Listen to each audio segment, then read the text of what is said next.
911. What's your emergency help? Somebody please help me.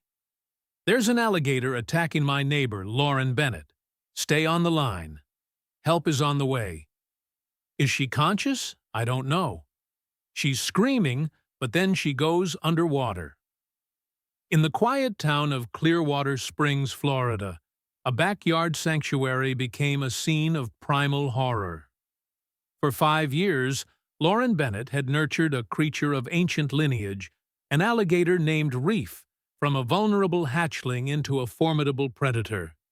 She believed she had tamed the wild that love and care could bridge the chasm between human and beast.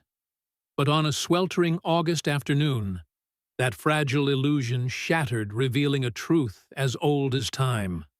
Nature untamed and unforgiving always reclaims its own.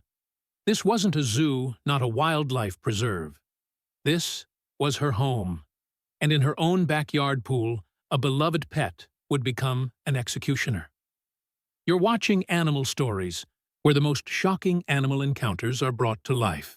If this story grips you, make sure to subscribe, like, and share, because what you're about to see is only the beginning. Lauren Bennett was just 28 years old when her life was tragically cut short in Clearwater Springs, Florida. This was a town known more for its sprawling citrus groves than for the raw, unpredictable drama of wildlife. Yet Lauren was a familiar face, a local hero in her own right. Her passion for animals wasn't just a hobby. It was the very essence of her being. Orphaned raccoons, abandoned possums, injured egrets. She took them all in. Her home a constant revolving door for creatures in need. But among the countless rescues, none had burrowed into her heart, quite like Reef. She discovered him 5 years earlier, a tiny hatchling barely the size of her hand near the murky edges of the Appalach. He was just 8 in long, with soft striped belly scales and eyes that seemed to bulge with a fragile vulnerability. Most people would have recoiled, their instincts screaming danger. Lauren, however, saw only helplessness. She scooped him up a delicate bundle of scales, wrapped him gently in a towel, and brought him home. She named him Reef. Friends would later recall the instant, almost uncanny bond that formed between them. Lauren would joke, her eyes alight with affection, that Reef had imprinted on her like a duckling, on its mother, convinced she was the only parent he had ever known. Through her animal rehabilitation center, Lauren secured a special wildlife permit, a legal allowance to keep and care for Reef, even as his tiny form began its inevitable transformation. And grow he did. By the time Reef was 3 years old, his length stretched to over 5 feet. At 5, he measured nearly 8 feet from the tip of his powerful snout to the end of his muscular tail. His transformation was undeniable, and it raised concerns. Wildlife officers, seasoned by years of observing nature's raw power, issued solemn warnings. They told her with blunt professional clarity that alligators, no matter how much human interaction they received, never truly shed their primal instincts. They emphasized that fundamental drives like food scent and territory would always supersede abstract concepts like love or trust in an apex predator. But Lauren wouldn't hear it. To her, Reef wasn't dangerous. He was different. She defied their warnings, feeding him by hand, swimming alongside him in her backyard pool, even allowing him to nap contentedly in the sun beside her feet as she read. The proof, she believed, was in the countless photos and social media posts, images of Reef resting his massive head on her lap, videos of him responding to her voice with the obedience of a trained dog. Her followers were captivated, some amazed, others horrified. She treated Reef like her child. One of her colleagues later reflected a tremor in their voice. Maybe that was the problem. Yet for 5 remarkable years, nothing went wrong until the afternoon it did. Reef, the central figure in this unfolding tragedy, was no ordinary pet. He was a creature born of the swamp, a descendant of dinosaurs perfectly engineered for survival. Lauren had found him in the summer of 2018, a mere 6 in hatchling, half submerged in a muddy bank along the Appalach, chirping softly for a mother who was likely gone. He was vulnerable, utterly alone, and unlikely to survive on his own. Reef became Lauren's next rescue. But unlike the dozens of creatures she had successfully rehabilitated and released back into the wild over the years, she made a different fateful decision with him. Under her wildlife rehabilitation license, she applied for and received a special permit, granting her the legal right to raise and house the young alligator indefinitely. Initially, he resided in a large indoor enclosure, complete with heating lamps in a custom-built pond. Lauren hand-fed him a meticulously prepared diet of ground turkey mixed with essential vitamins, gently tapping a spoon against the enclosure wall to teach them feeding cues. She approached the process with the tender dedication of a mother raising a baby. Every feeding, every interaction reinforced a dangerous idea in her mind.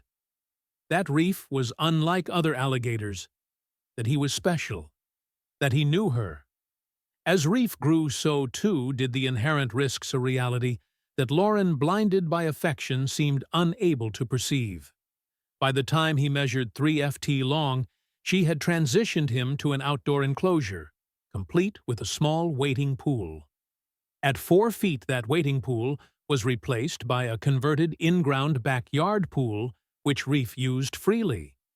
Lauren swam with him regularly, convinced that this shared activity fostered trust, deepened their bond.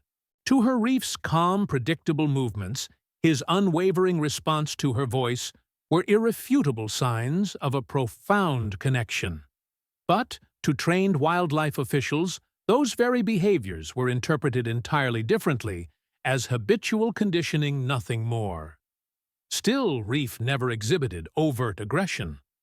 Lauren could touch him, float serenely beside him, even stroke his powerful jaw.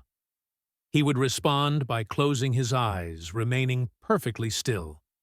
As though comforted by her presence, he recognized her scent. He responded to her voice. In 5 years, he had never snapped, never hissed, never lashed out. It was easy, perhaps too easy, for Lauren to succumb to the dangerous belief that he regarded her as family. For 5 years, Reef lived alongside Lauren, appearing tame, even affectionate. But nature, in its immutable wisdom, does not forget, and Reef was growing. By 2023, he weighed close to 300 kilos, a formidable mass of muscle and prehistoric power. His tail alone, a weapon of raw force, could effortlessly knock a grown adult off their feet. He had long outgrown his original enclosure, and his feeding schedule had evolved to accommodate his sheer size. Whole chickens, frozen rats, fish, now tossed to him from a safe distance, never hand-fed anymore.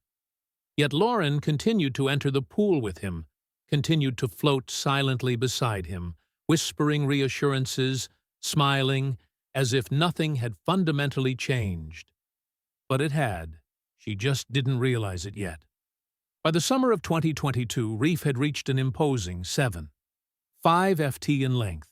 His body was thick with dense muscle, his snout wide and powerful, and his eyes, once small and blinking with dependent innocence, had hardened, grown cold and watchful. Despite his alarming size, Lauren clung to the delusion that he was still the vulnerable hatchling she had pulled from the swamp. She swam with him, spoke to him, and even fed him whole chickens, which he now consumed with thunderous, decisive snaps of his jaws. Concerns began to mount. Wildlife officers, neighbors, even Lauren's closest friends, started to express their unease. Kenneth Lyles, a veteran field officer with the Florida Wildlife Commission, visited her property after a routine inspection flagged alarming concerns. He had heard about the pet Gator lady and Reef. Their names were whispered in staff meetings. In his official report, Lyles meticulously noted Reef's imposing size, the conditions of his enclosure, and the subtle shifts in his behavior. But what struck him most profoundly was Lauren's unwavering, almost defiant attitude. At one point, he told her flatly, "Instincts kick in. He's not a dog, Lauren." She merely smiled at him, a dismissive gesture, as if she had heard such warnings countless times before. To her, these warnings were rooted in baseless fear, not fact. She insisted with an almost desperate conviction that she knew Reef better than anyone else ever could, that he was calm, predictable, safe. But the incidents began to escalate. Neighbors reported hearing loud guttural hissing during feeding times.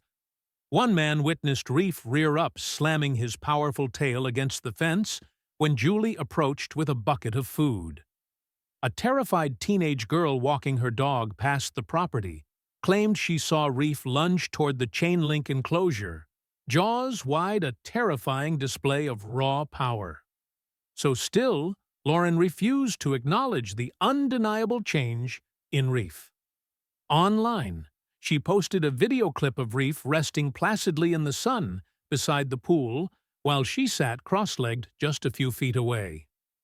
In the video, she laughed softly, her voice tinged with a defensive edge.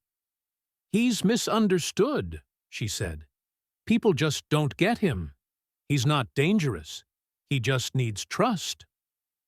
The comment section, however, told a very different story. People pleaded with her to be careful, to stop swimming with him, to let him go. Some warned her she was risking her life. Others bluntly called it a ticking time bomb. Lauren didn't respond to the comments, but the warnings had been given clearly, repeatedly. And in just a few short weeks, they would prove to be more than justified.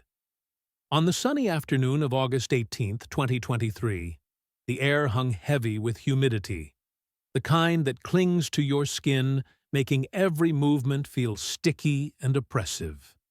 Lauren Bennett stepped out into her backyard, carrying a pool skimmer in a bucket. The water in her pool was clouded with algae, and, as she had done countless times before, she planned to clean it. Reef was nearby, his massive reptilian body floating just beneath the surface near the pool's shallow end. Normally, he remained calm during these cleaning sessions, sometimes curious, sometimes indifferent. But today, there was a strange, unsettling stillness about him. His eyes were half closed, but his muscles were tense beneath the water, barely moving. Lauren, oblivious to the faint, ominous warning signs, eased herself into the pool. She was confident, assured by hundreds of uneventful cleanings, that this was just another routine task. Unbeknownst to her, Reef was agitated. He had been fed less than an hour earlier, a large meal that had left him full yet strangely restless. His ancient primal hunting instincts were stirring beneath that deceptively calm exterior. As Lauren dipped the skimmer into the water, Reef shifted suddenly. His powerful tail swept beneath her legs, a lightning-fast movement she couldn't possibly react to.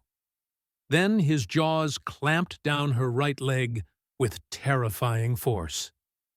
Instinctively, brutally, Reef began what wildlife experts call a death roll, a violent spinning maneuver designed to incapacitate and dismember prey. Lauren's screams, raw and desperate, ripped through the otherwise quiet backyard.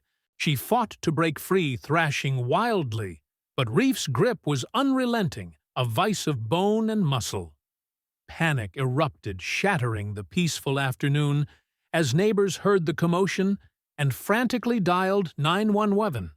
She thought it was just another cleaning, another ordinary moment spent caring for the creature she loved. But Reef had other terrifying plans.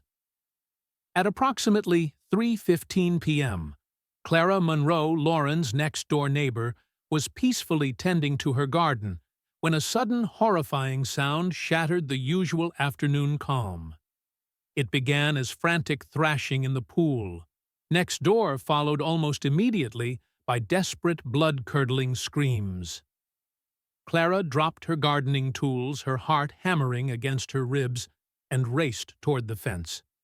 She peered over, and what she saw was a nightmare unfolding in agonizing slow motion. Reef, the massive alligator she had only ever seen from a distance, was thrashing violently in the pool.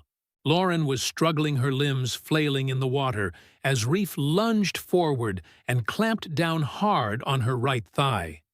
The force was unimaginable, a crushing grip of raw, untamed power. Without hesitation, Reef initiated the death row. Mina were a terrifying primal behavior alligators employed to subdue and incapacitate their prey. The pool water turned violently, rapidly turning murky, with disturbed sediment and streaks of red as Reef spun her body underwater, pulling Lauren beneath the surface again and again. Lauren's screams echoed off the nearby houses, desperate and filled with unadulterated terror. "Help, please!" she cried out, her voice barely audible over the churning water. But her desperate plea was quickly swallowed by the roaring violence beneath the water. Clara's hands trembled uncontrollably as she fumbled for her phone, her voice cracking with fear as she dialed 911. "There's blood in the pool!" Clara gasped, her voice barely a whisper through sobs. "She's not moving. Please hurry. Someone's getting attacked by an alligator inside the pool." Reef, his jaws locked tight around Lauren's leg, dragged her relentlessly toward the deep end of the pool. The water darkened further with ominous streaks of blood as the horrific struggle continued beneath the surface. Lauren's movements grew sluggish, the fight draining from her body with every passing second.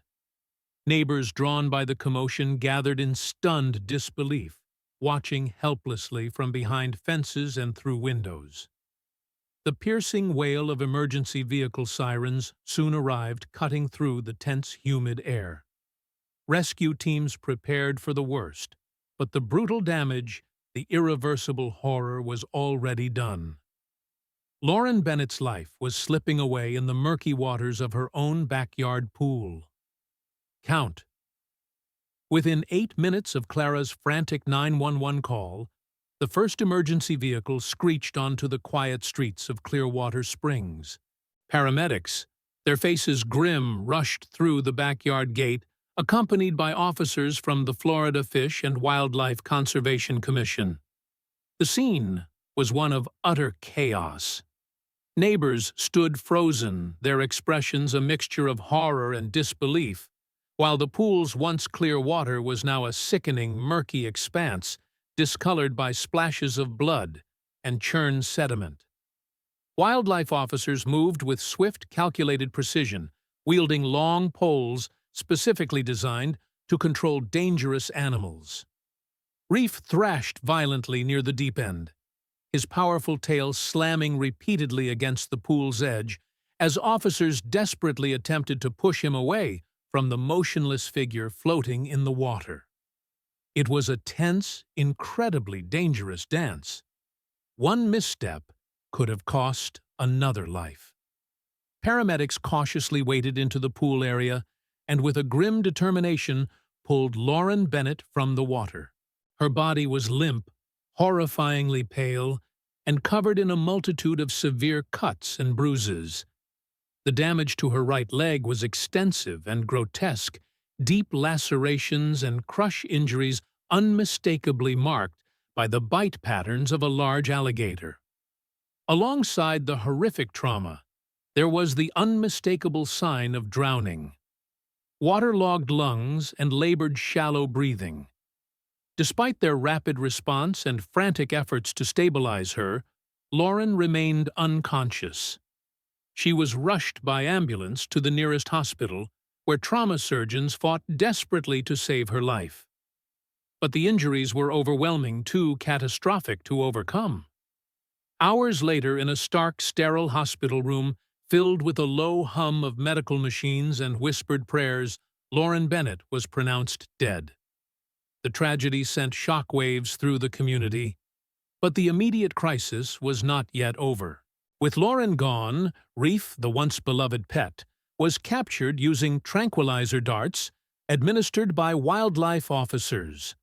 The massive alligator, now unequivocally a lethal danger, was according to state wildlife protocols for dangerous captive alligators involved in human fatalities. Euthanized shortly after capture, the once tamed reptile was put down, closing a heartbreaking chapter on a relationship that had gone tragically, fatally wrong. News of Lauren Bennett's death spread quickly, rippling through Clearwater Springs and beyond, sending waves of shock and profound grief through the tight-knit community. Friends, neighbors, and animal lovers alike struggled to comprehend how such a horrific tragedy could befall someone so deeply devoted to wildlife. In the days that followed, candlelight vigils were held in her memory. Mourners gathered at the local park, clutching cherished photos of Lauren smiling often with Reef when he was just a small, innocent hatchling. Tears flowed freely as stories were shared of her boundless kindness, her unwavering passion, and her steadfast commitment to the creatures others often feared. Former co-workers from the Regional Wildlife Rehabilitation Center spoke openly, their voices trembling with emotion about Lauren's dedication, but also about the growing concerns they had quietly harbored themselves. She loved him, yes, said Sarah Middleton, a fellow rescuer, her voice breaking. But somewhere along the way, she forgot what he really was, a wild animal. No matter how close you think you are, the instincts don't just disappear. That stark warning echoed throughout the community and ignited a broader, fierce conversation about the profound risks and responsibilities of keeping exotic pets. Reef's death in Lauren's tragic passing reignited a fierce public debate over Florida's exotic animal laws. Animal rights advocates and wildlife officials alike called for stricter regulations, emphasizing the inherent dangers of keeping powerful predators in residential settings. Experts weighed in on national news programs and panels stressing a vital, often ignored truth. Wild animals don't lose their instincts. Domestication is a myth, stated Dr. Marcus Lanning, a leading herpetologist. You can't train nature out of an alligator's DNA. These creatures are built for survival, and when they reach adulthood, they revert to their natural behaviors, often with deadly consequences. The tragedy forced many to fundamentally reconsider their assumptions about human-wildlife relationships, especially when it comes to powerful predators like alligators. Lauren's story became a somber, chilling lesson, a cautionary tale of love, trust, and the unforgiving realities of nature. Animal behaviorist Dr. Leah Torres, who has spent over 2 decades studying reptilian behavior, offered chilling insight into what likely transpired between Lauren and Reef in those final devastating moments. Alligators are territorial animals by nature. Dr. Torres explained, when Reef reached full size over 7 ft and hundreds of pounds, his instincts to defend his space intensified. Lauren, no matter how familiar she seemed to him, became a perceived threat in his territory. Dr. Torres pointed to the precise timing of the attack as a crucial factor. Alligators exhibit specific feeding-related behaviors, including increased aggression shortly after eating or when anticipating food. She elaborated. Lauren entered the pool after Reef had been fed recently. This is a particularly dangerous moment because the animal's hunger may be satisfied, but its territorial instincts and irritability are heightened. Dr. Torres further stressed that some warning signs, like Reef's earlier hissing tail slapping and lunging, are subtle cues that humans can easily misinterpret or tragically overlook, especially when an emotional bond is involved. Humans tend to anthropomorphize these animals, seeing affection or calmness where wildness still rules, she noted. But the reality is that wild predators operate solely on instinct and survival. The boundaries between human and animal must be respected. No matter how close you believe you are, you can never fully control or predict a predator's actions. Dr. Torres concluded with a somber, unequivocal note of caution. This tragedy underscores the paramount importance of respecting wildlife for what it truly is: powerful, unpredictable, and inherently wild. Emotional bonds do not and cannot change that fundamental truth. And as Lauren Bennett dedicated her life to saving wildlife, but in trying to tame nature, she tragically lost her life to it. Her memorial, surrounded by flickering candles and photographs, capturing moments of compassion and connection, stands as a solemn, harrowing reminder of the fragile, often deadly line between human affection and untamed wildness. If you're moved by Lauren's story, if it stirred something within you, share this video and help spread awareness about the profound dangers of exotic pet ownership. Subscribe now to our channel for more true stories from the wild. Stories that demand to be heard, remembered, and learned from.